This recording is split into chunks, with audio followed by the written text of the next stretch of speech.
Welcome in, welcome back to the Touchdown Black and Gold vlog, where we discuss, examine, celebrate, and honor all things college football across the entire college football landscape, but with a special emphasis on our beloved black and gold squads of the Missouri Tigers and the Iowa Hawkeyes. Welcome back to all of you. Got a great episode lined up for you today. This is my reaction and recap to the 2022 National Championship game.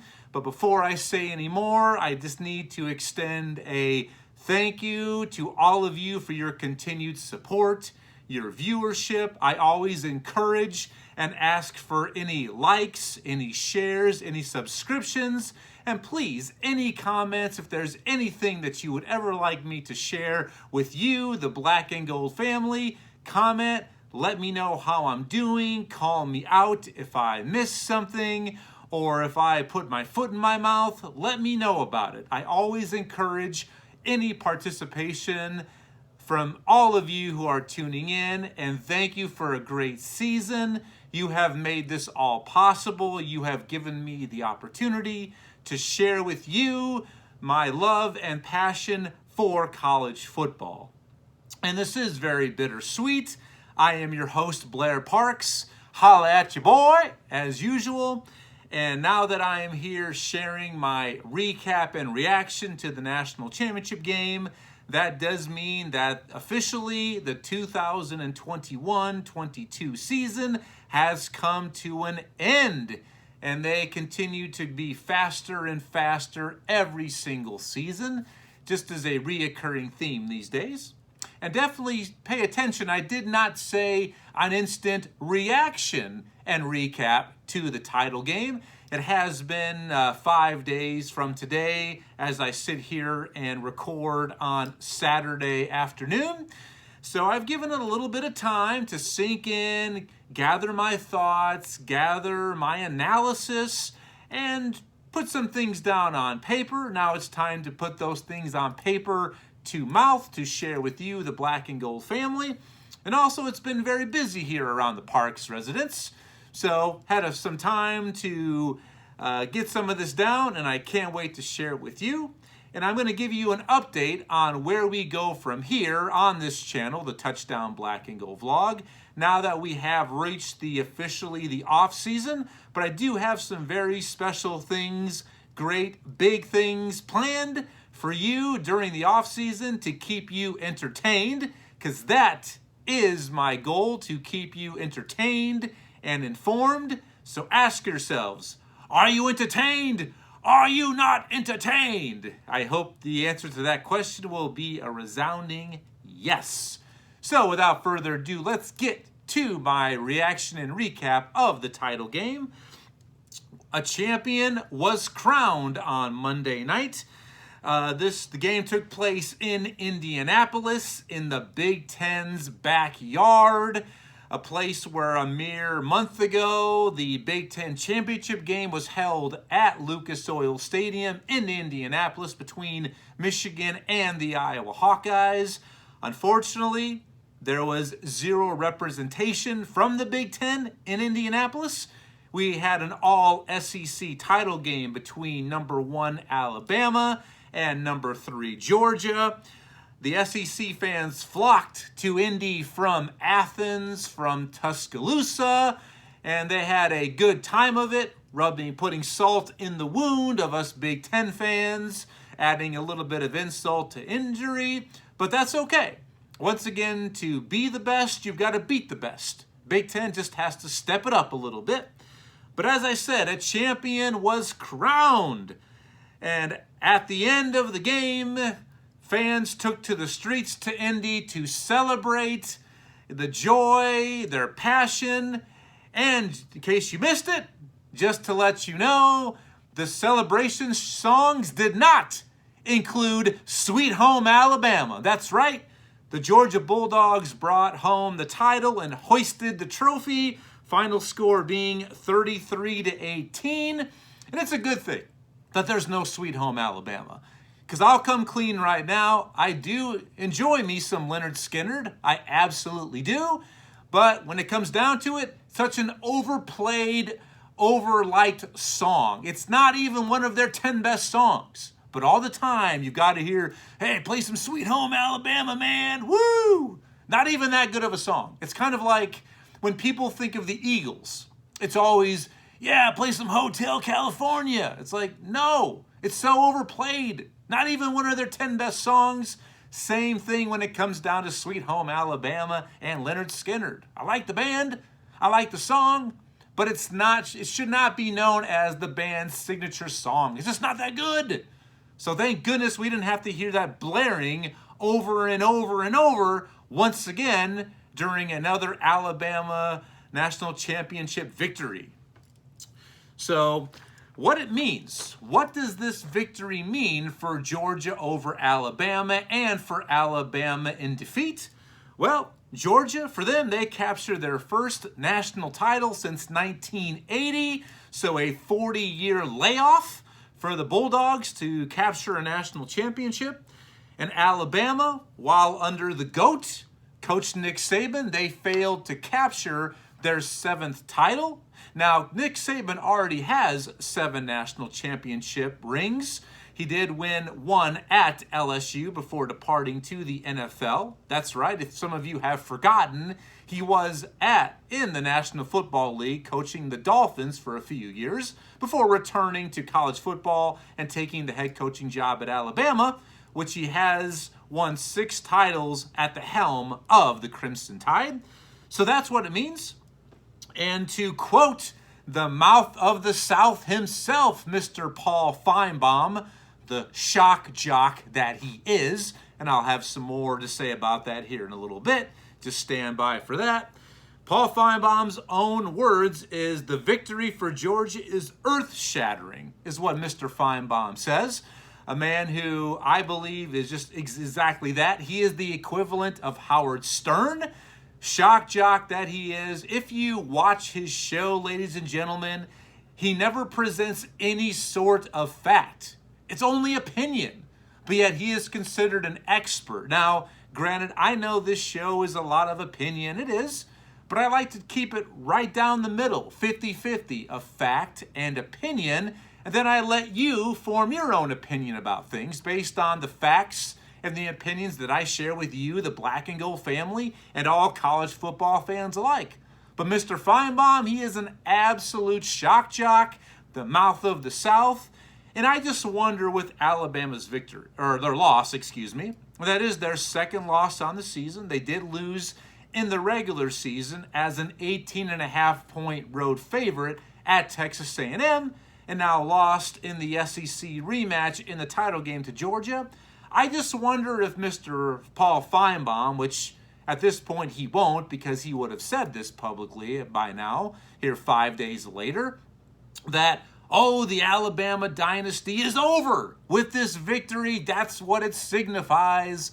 Oh, the walls are crashing down. Everything is going to change. Dogs and cats living together, mass hysteria. But no, there has been no such comment from Mr. Feinbaum. And I say this because if you recall, early in the season, when usual national championship contender Clemson lost their 2nd game of the season to NC State, that's what Mr. Feinbaum said on his show. Oh, this signifies that Dabo Swinney and the Clemson dynasty is over. It's done. It's over. It was a good ride. I hope you enjoyed it.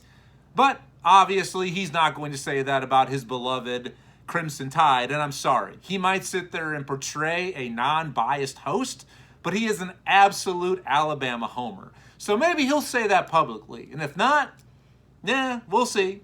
But it's just, do I have to remind you that that's the same Clemson team that defeated Alabama and Coach Nick Saban straight up, not once, but twice in the national championship game.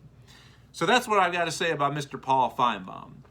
But big time victory for Georgia. And by the way, somebody did pick Georgia to win, being this guy right here. I did forecast and picked them. I thought that they would come out victorious this time on the rematch, and it played itself out. So, but this is exactly kind of follows the narrative that we saw throughout the regular season. A regular season unlike any other before, with all the parity, the upsets week to week. We saw top 10 teams fall left and right, especially at the hands of unranked opponents. And it just was something that was so refreshing. And what that led to was definitely some fresh faces, some new blood in the college football playoff field. We had two teams crash the party this year as initial participants in the college football playoff. We had Cincinnati and Michigan, and both of those two were very surprising. But if you ask me, the more surprising of the two, and it might even surprise you, I know that's a surprise a lot of times, is got to be Michigan. And here's why. Cincinnati at least came into this season ranked in the top 10. Everybody knew they were a legitimate team. But was it going to come down to, did their schedule prompt enough oomph to get them over the hump? Could they win out? Could Notre Dame and Indiana, the two Power 5 teams, even though Notre Dame is a independent, they are a Power 5 team. That's just how they are. To where if they could beat those teams both on the road and they would have good seasons and finish undefeated, could they find themselves there, especially if there was some chaos ahead of them? And that did end up playing to their favor. With everybody falling and losing throughout the season, Cincinnati found themselves in a good position and they took care of business. So Michigan, this is the team that started the year unranked. They had little to no expectations in Ann Arbor. Vegas had them pegged at over or under 7 wins. The only really news in the offseason moving into the regular season was, is this going to be Coach Jim Harbaugh's last season as the coach of Michigan? That's it. So Michigan finding themselves in the playoff field, to me, my opinion, it was more surprising than Cincinnati. Even though if you've watched previous episodes, what that meant to me was how Cincinnati shattering the glass ceiling, being the first non-Power 5 team to find themselves in the playoff field. That was the equivalent of a 16 seed knocking off a 1 seed in the March Madness NCAA basketball tournament, which we've seen only happen once. And currently, if the playoff field stays currently as it is at 4 teams, this might be something that we only see once in a lifetime. Like we've seen a 16 defeat a 1 once in the whole history of the March Madness tournament since they expanded to 64 teams. So it is the equivalent of that happening historically. But taking nothing away, but I definitely think Michigan being there is absolutely more of a surprise because of the arguments I just presented you. But let me know if you agree or disagree with that and why. Love to hear your feedback as always. But the year of the fan, this is exactly what we yearned for and wanted. And the reason why the college football playoff field had become so vanilla, watered down, and almost predictable. I've said this during several of my episodes this season that each and every year during the playoff era, we've had one of 6 teams. There's 6 teams that basically, of those 6, you could pencil at least 3 of them in the college football playoff field. Based on their brand, their success, recruiting, those 6 teams were Clemson, Ohio State, Notre Dame, Georgia, Alabama, and Oklahoma. And we've seen that play out, that 3 of those 6 teams, those are the halves in college football. 3 of those 6 halves would find themselves in, and the 4th usually ended up being a wild card. Who is going to replace the other 3? In years past, we've seen Michigan State, Washington, Oregon, Florida State, LSU a couple of years ago. So that's usually what we've become accustomed to. Even though we know how this movie's going to end, we still watch as fans because It is what we love. Our passion is for our teams, for this sport. So that's why we still would watch, knowing how it was going to end. And so a lot of people have lost interest in college football because of that. But this was what we wanted. Even though maybe your team didn't find themselves in the college football playoff, it's okay. We needed something different. And quite frankly, my college football soul feels cleansed. It feels healed. We needed this terribly. And for all of you who decided not to watch the college football playoff semifinals or the college football championship game on Monday night, and I get it, because you maybe told yourself, well, all it really is each and every year is Alabama versus the world. Hey, and Alabama's going to win. Yeah, and I know some of you, my brother-in-law, Zach, he was one of those people who believe that, say that, I'm not going to worry about watching because Alabama's going to win, blah, blah, blah. Well, guess what? For Zach, love you, but everybody else who believed that, ha, ha, ha, you were wrong. That's why we love it. So the year of the fan, it was for all of us. Like I said, I feel quenched, I feel relieved, and I feel healed. Heal. I do feel healed. My college football soul feels good after this past season. And that's really what this Georgia victory has symbolized. Even though they are one of the halves, this was their second appearance ever in the college football playoff, but having somebody different win and 2 new participants, that is what we needed as college football fans. So what a season. And the title game was compelling. It was action-packed. It was tug back and forth. It wasn't decided until late in the fourth quarter. It was the game that we wanted and needed. And what a game it was. So let's go ahead and dive into the game right now. And once again, I appreciate any likes, shares, subscriptions, comments. Blow it up. I'm here to serve you. Now let's get to the first thing I want to talk about is the game changers. Who are the players or coaches that helped shape this game on Monday night? And I'm going to go ahead and revisit some of those. If you watched, my last episode was the national championship game review, preview, and prediction. If you haven't watched it, do it. I don't think you'll like it. I know you'll love it. Feel free to watch. So I'm going to revisit some of the potential game changers that I identified in my last episode. So for Alabama, I told you that linebacker and Heisman Trophy snub candidate, by the way, I told you that linebacker Will Anderson Jr. had to get in the Georgia backfield, harass Stetson Bennett, Georgia's quarterback, hold the line, get some big-time tackles against that stable of running backs. And overall, Anderson Jr. was held in check, a very quiet night. He only recorded 4 tackles on the night.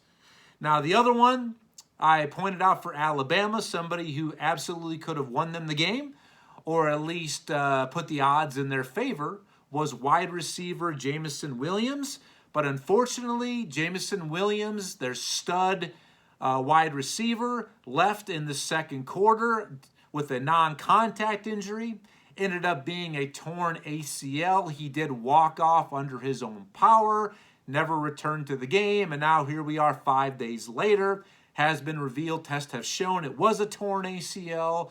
So unfortunately, he never really made a huge impact on the game, but for different reasons. Because of injury, but before leaving the game, his stats were absolutely trending in the right direction. Up until that point, he had 4 receptions for 65 yards, good for an average of 16.2 yards per catch. So not bad. So it was unfortunate, and it seems like he is going to make a full recovery, get back to game playing speed and strength. He has already declared for the upcoming NFL draft. Hopefully his stock in the draft won't plummet too much. But unfortunately, we weren't able to see just how much of a difference he would have been. And I'm going to bring this up here a little bit later because that absolutely has affected people's narrative of how the national championship game went down and how it was decided. Now for Georgia, a couple of the game changers that I identified to you, the black and gold family, first of all was their stud tight end, Brock Bowers. He is Mr. Reliable to where, hey, the chains mover, if it's catchable, he is going to catch it. He is an absolute freak of an athlete. He's a wide receiver, but he's a tight end with a tight end makeup, body frame, height, length, but wide receiver skills. Guy's an absolute stud. And for the most part, he was held in check most of the game. But when push came to shove, he ended up with a big play. His numbers on the game were only 4 receptions for only 36 yards. So once again, stat sheet doesn't really show a big impact, but he did have the deciding touchdown catch late in the fourth quarter, which at that point kind of put it more or less in the hands of Georgia. It wasn't icing on the cake. That's going to be another play that was made a little bit after that touchdown. But his touchdown gave Georgia an 8-point lead. Ended up being the deciding factor and play of the game, if you ask me. So tight end Brock Bowers came through in the clutch. Other one was quarterback Stetson Bennett. And I pointed him out saying he needed to get it done with his legs. He's a guy that's proven throughout the regular season that when things break down, he can tuck it and turn the ball upfield and make things happen, move the chains, pick up a first down, scramble a little bit. And I said that was going to be something that he needed to do against this Alabama defense. And the Alabama defense absolutely shut him down. He was a no factor with his legs. He ended up rushing for negative 24 yards on 8 attempts. So kudos to Alabama for keeping him in check for that. Absolutely.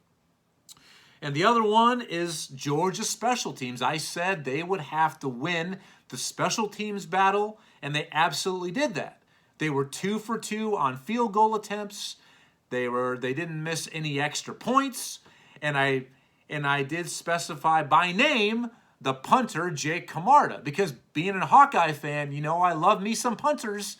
And I'm saying right now early, my guy, Tory Taylor, the punter from Down Under, is returning for another season at Iowa. And I'm starting the campaign now early for the 2022 season. Tory Taylor for Heisman. So you know me, I love me some punters. And Jay Camarda came through big time. He ended up, he had, got it right here, 5 punts for a 45-yard average, getting it done with 2 inside the 20-yard line. And lastly, the Georgia defensive front 7, which is an NFL-like front 7, they needed to come up big. They needed to shut down the Alabama rushing attack. Was another point of emphasis I shared with you, and they absolutely did their job. They held Alabama to only 30 yards rushing as a team. Well done. So that's my game changers revisited. Share that with you as far as what led to Georgia upsetting number 1 Alabama. And now let's revisit my keys to victory. These are the things I shared with you the last episode Georgia needed to do, or Alabama needed to do, to find themselves victorious and hoisting the trophy. Let's start off with Alabama. Alabama needed to keep quarterback Bryce Young upright and clean.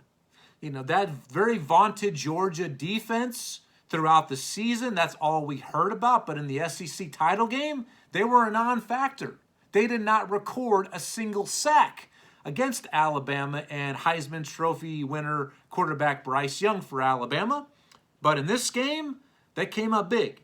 The Georgia defense recorded 4 sacks, and that's 4 more, as I stated, than in the SEC title game, the first matchup between these two. Also, Alabama needed to contain Georgia's stable of running backs, And they did that. They only allowed 140 yards rushing to Georgia as a team.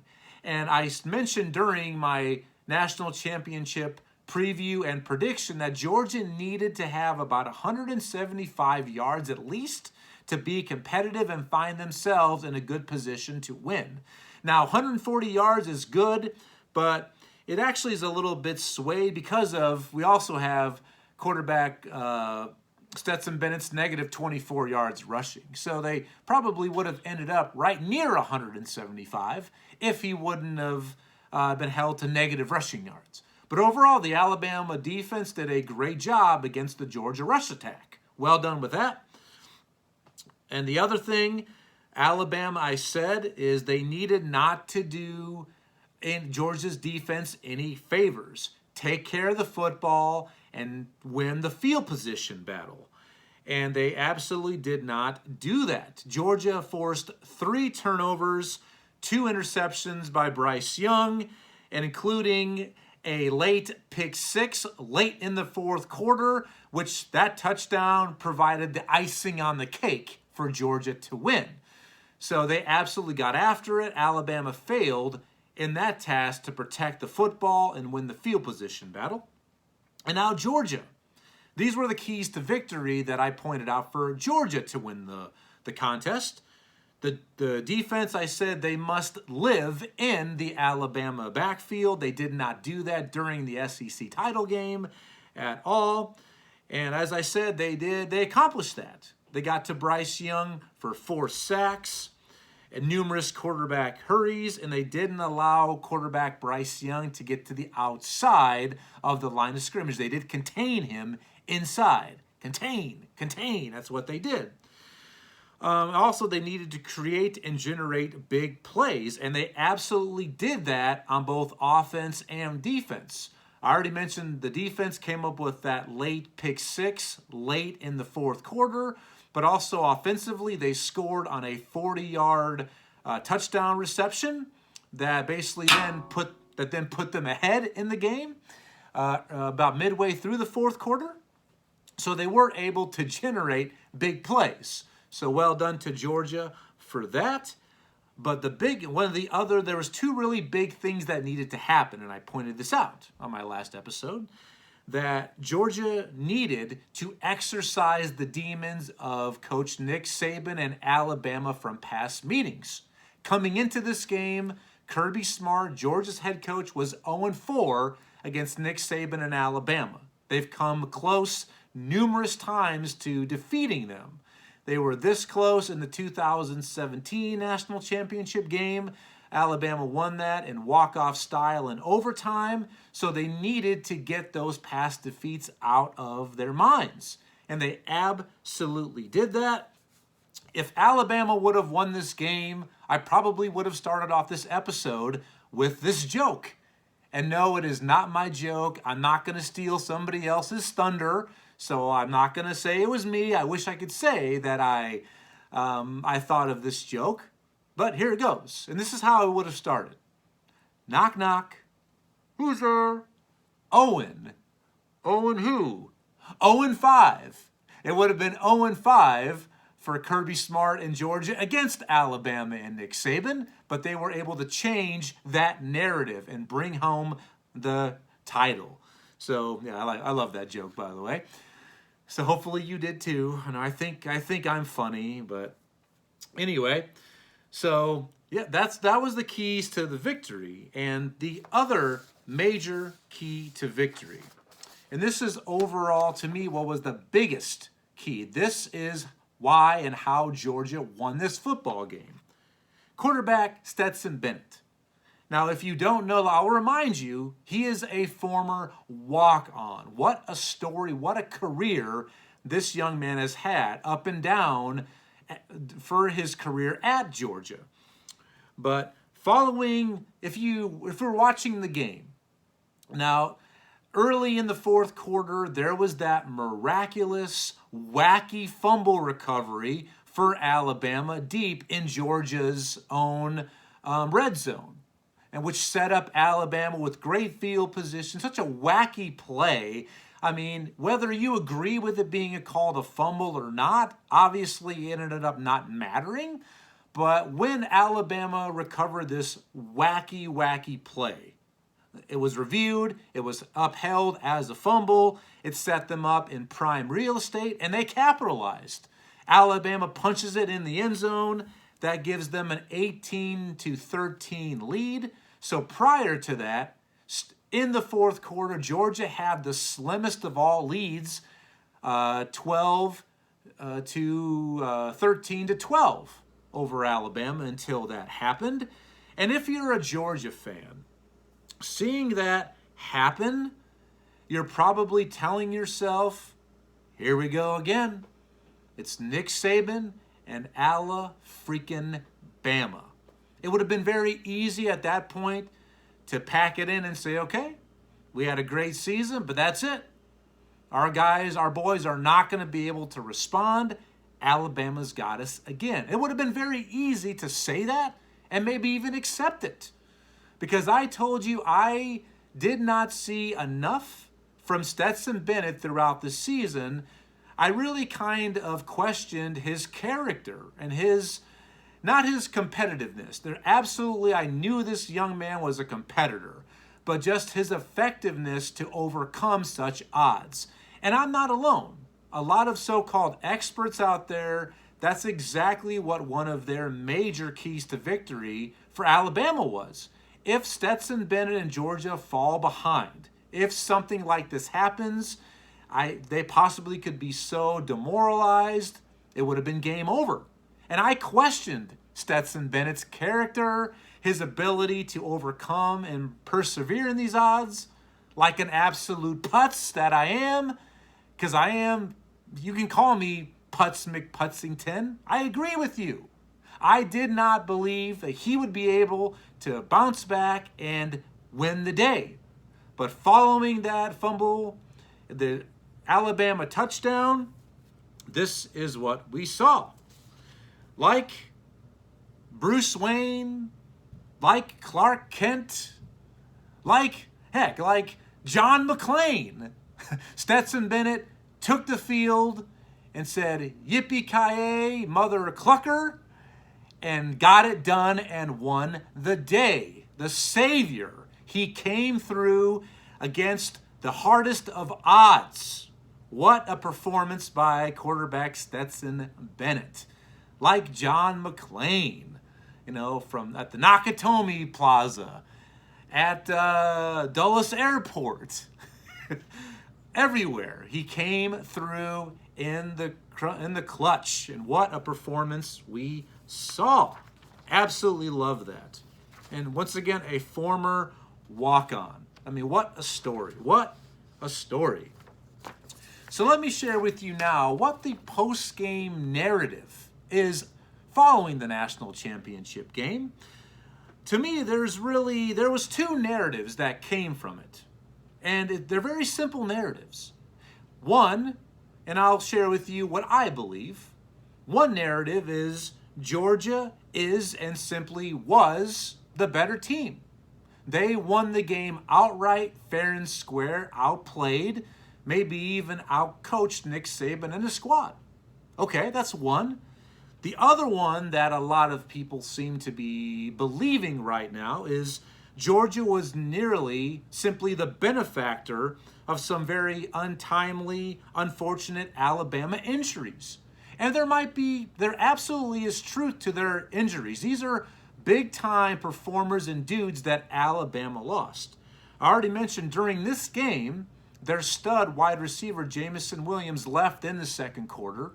But during the SEC title game, another one of their stud wide receivers, John Mechie, left that game as well. So he was also did not play in this national championship game.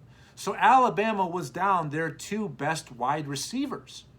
So then when their rushing game was shut down as it was by the Georgia defense, it really came down to, okay, who is proven on the perimeter to make plays for Alabama? And So a lot of the narrative is they just were so short-handed. Georgia caught them at the right time, and that's primarily why they won. That's the other narrative. Now, when it comes down to it, I'm going with narrative number one, that Georgia was the better team. They won fair and square. I know that injuries happen each and every game they do, and we never want to see them happen. And I'll say right now, if those two studs were in the game, does it give Alabama a better chance to win the game? It does. But does that guarantee victory? No. You're still Alabama. You have 4 and 5 star dudes and recruits aplenty, bountiful all over your entire roster. So when being down Mechie at the start of the game and then seeing Williams leave during the game, yes, you still have buku talent on your roster.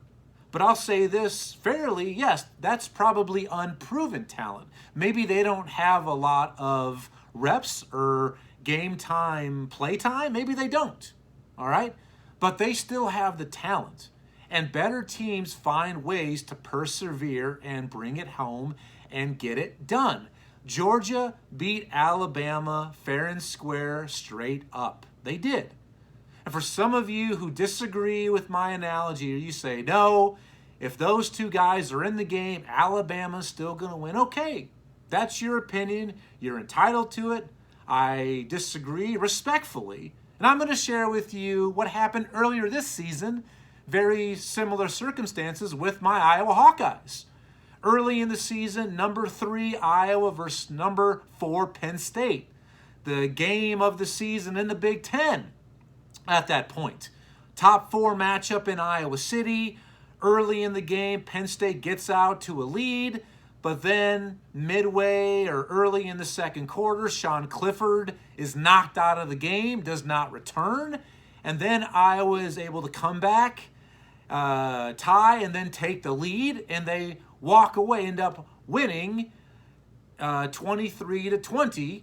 Primarily, the narrative was because Sean Clifford, their quarterback, missed the majority of the game. Now me, I say, I don't buy that. The better team still won.